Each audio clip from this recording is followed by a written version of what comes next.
Good afternoon and welcome to the ILC Lunchtime Conversation, brought to you by the ILO's Future of Work podcast.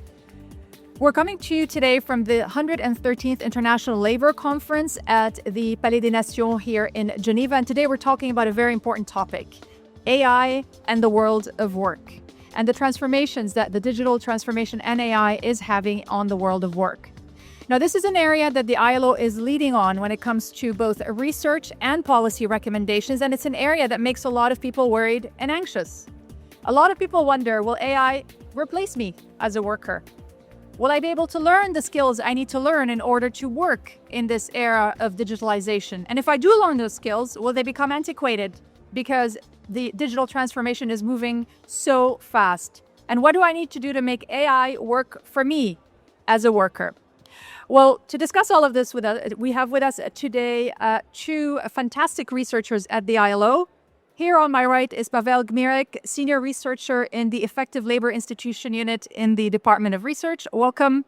And also with us is Manal, Azzi, ILO Team Lead on Occupational Safety and Health Policy and Systems. Welcome both. Pawel, I'd like to start with you. You recently put out an interesting report where you found that 1 out of 4 jobs globally will be transformed. Transformed, not replaced or disappeared. That sounds like positive news, is it? Well, that very much depends on the job and the country you're in.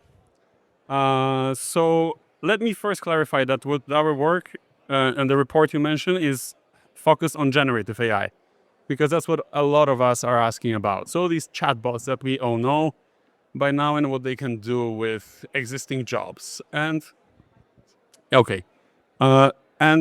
basically what we do is we examine what people do at work by looking at the tasks of different occupations. So if we think about the tasks of an ILC delegate, you have a number of tasks you have to accomplish in terms of preparing the trip, preparing the positions, the briefings, participating in meetings here in discussions, making statements, going back, reporting, developing policy positions, and so on.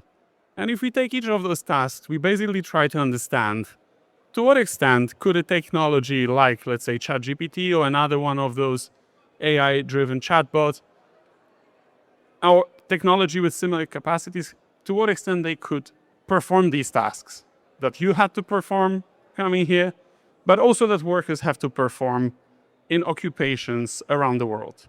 So we try to go over all types of occupations and run the same exercise. And once we've done it, we try to pull this data together and link it to statistics and understand how many such jobs exist around the world. And what we did is we organized them into jobs that are exposed to AI and not exposed, in our view. And the good news is, 75% of all employment today, in our view, doesn't have that much of exposure to these tools. So that's number one. That's 3/4 of people who go to work every day. And 25% of those who go to work daily will come into some type of interaction with this technology based on different level of possible automation of the tasks. And we organized this group into 4 subgroups, which we call the gradients. So if you in gradient 1 or 2, you probably have a few tasks that this technology can affect and possibly automate with time, but where human skill is still very much needed. And if you go to gradient 3 and 4, you find yourself in occupations where a large number of tasks today could potentially be automated with time, but that doesn't mean that such an occupation must disappear. It also might mean a more rapid evolution. So I think maybe what's worth highlighting is in that last group, the most exposed occupations, we also see something very interesting. We have these occupations which we already knew about, these administrative occupations or clerical jobs, which have more of tasks exposed to the risk of automation. And we knew about it before, but now we see these increasing abilities of this technology to also automate tasks in highly digitized, specialized occupations like programmers, software developers, or financial advisors, analysts, so insurance advisors. So a lot of very technical digital jobs where these tools are now acquiring the possibility to automate a wider range of tasks. But as I said, it's not the end of work. It's more of a transformation that we're talking about. And in some occupations, that transformation will be more dynamic. In others, it will be at a different pace. Absolutely. And we will come back to what is needed to ensure that the transformation is a positive one in a minute. I want to turn over to Manal. Manal, you recently issued a paper in which you outlined the ways in which artificial intelligence, digitization, robots, which is my favorite, are actually being deployed to protect workers, both in terms of their health and their safety. That also sounds like good news. Can you tell us a little bit more about that? Thank you, Zena. And building on what Pawel was saying, we did launch this year this report. We have extra copies later on revolutionizing safety and health. So in our branch on occupational safety and health, we looked at how different technologies, automation, digitalization have improved conditions of safety and health. We know from different research also that work is changing, even in assembly, in manual handling, in hazardous environments. All this automation and digitalization is changing these work tasks. For safety and health, in most part, it's been quite positive. Robots and automation have taken over some of the very hazardous and dangerous jobs. We know that they can work at high temperatures, they can work with high repetitive movements and jobs in production processes, so they take over these repetitive movements. But we also know that the development of smart wearables and smart devices and sensors has allowed us to not only detect hazards early on, but also predict hazards and become more proactive in managing safety and health. And there are so many examples, Zena, on that, including personal protective equipment like helmets that now have toxic gas sensors. We have ear defenders that now can detect noise in advance and also alert workers to stop work when it becomes very hazardous. Not to mention robots that are even, taking on work in surgery, saving a lot of time, removing a bit of the workload for healthcare workers, and also very efficient and allowing workers to do more stimulating tasks. I think that's the positive twist to it, is that we don't have to do repetitive and meaningless, less stimulating tasks. We now can move on to more meaningful exchanges with each other, even as we deal with patients, as we deal with different jobs. The other point we looked at is algorithmic management of work. And if we look at that positively, we see that it allows us to understand the preferences. We're collecting data. We know the scheduling preferences of staff and other gamification processes that we can use to reward staff as they work. And the last area we looked at in the report is the changing work arrangements. While this, can be seen as negative in some ways, it does bring a lot of positives with platform work, teleworking, that allows a more inclusive market where people with caregiving challenges or with disabilities can actually access the market by working in these teleworking schedules and platform economy. But of course, Zena, there's a problem with all this, and it doesn't come without new risks. That's right. And so the report explores that, we can't over-rely on automation and hazard detection through these digitalized and AI-powered systems. The human needs to stay at the center. The human needs to think of the longer-term risks, not just the short-term risks that they're being faced. And also robots and machines, they can fail. And software failures have been reported as one of the key issues. And not to mention, last but not least, the monitoring. So yes, you can monitor to prevent hazards, but sometimes over-monitoring can lead to people being judged on their productivity or being nudged to be more productive. So those are the different risks, and there's so much more that are displayed in the report on that end. Yeah, absolutely. And I think you're going to exactly the heart of the next part that I'd like to explore with you guys, which are the risks and the potential pitfalls. There's been a lot of work, some of which is from the ILO and also other organizations, about the digital divide and how that plays out, the inequalities, the invisible workers behind AI and the data gathering, and so on. So there are a number of issues that one must be aware of when we're talking about digitization and AI. And maybe I can come back to you, Pawel. In your research, what are the key issues that have emerged that we as the ILO, but also as just international community, need to be aware of when we're looking at digitization in general and AI in particular?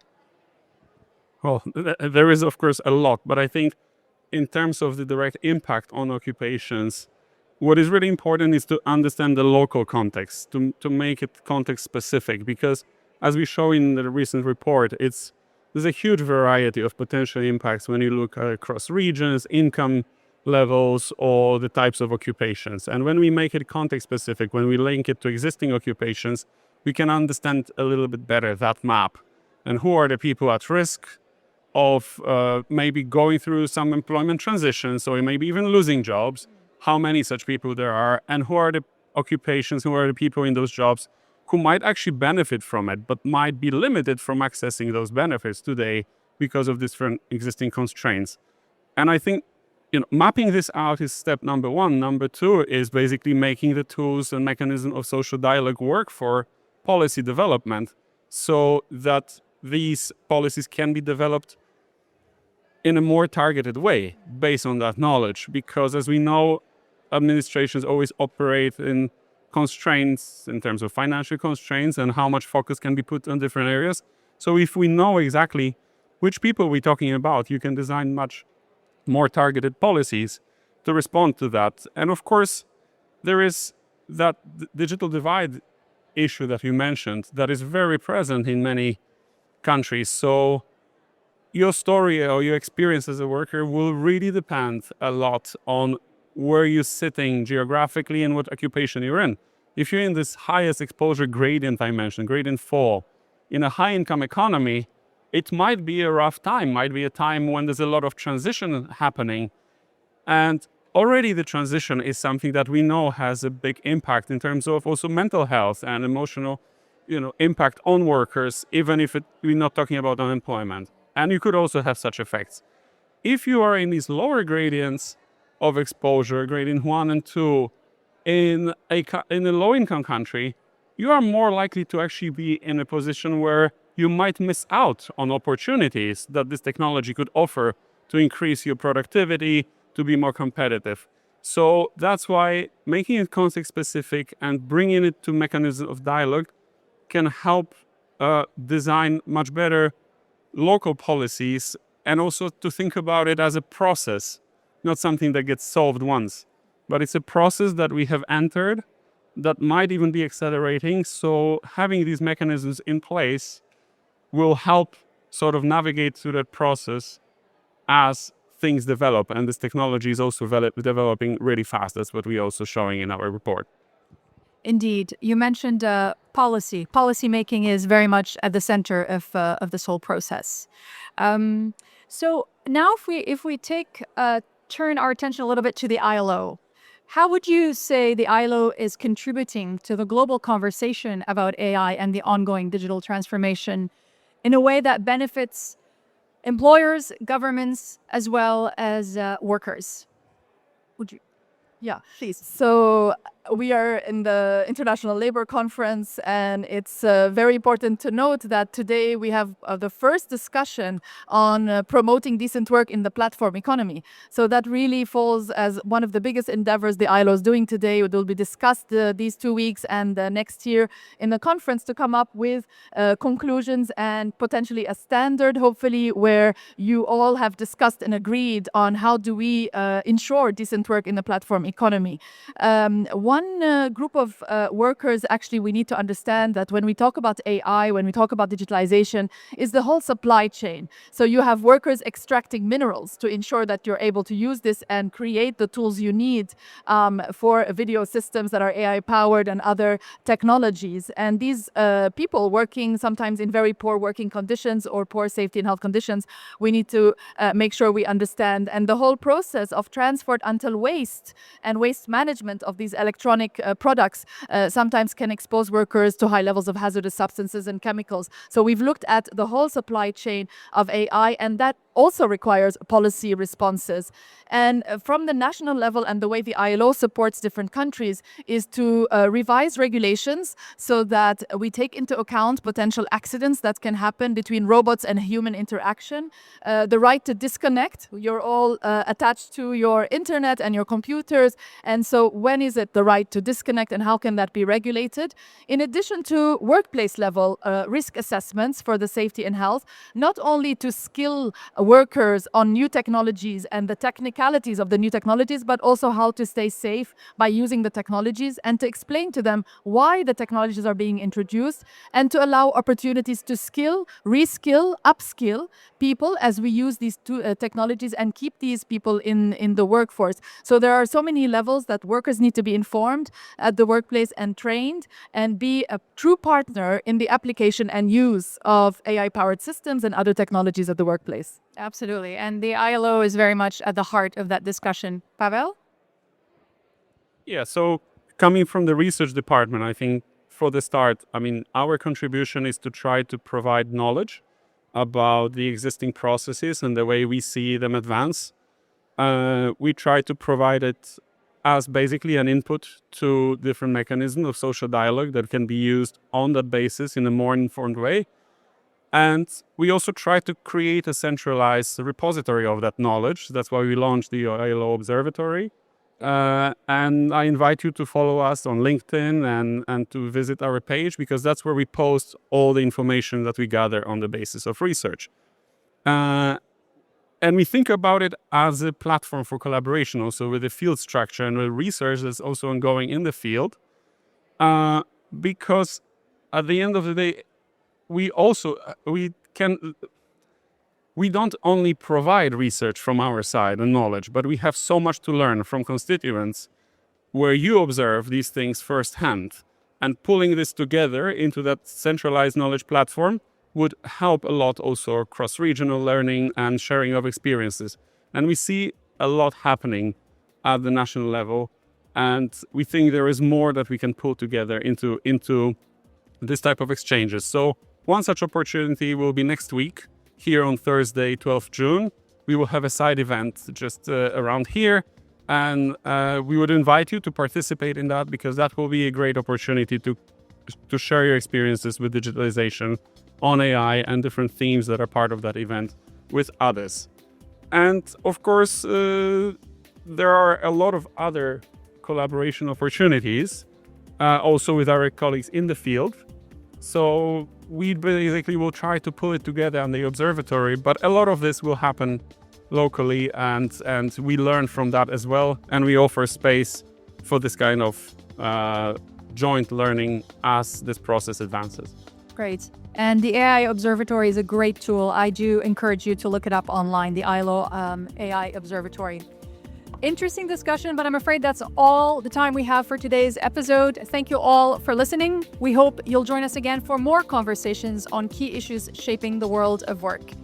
And don't forget to follow us on social media. You can find us on X @ILO, as well as Facebook @International Labour Organization, LinkedIn, International Labour Organization, Instagram @ILO_org, and YouTube ILO TV. Thank you very much for being with us today. Thank you to our speakers. And until the next time, take care from all of us at the ILO.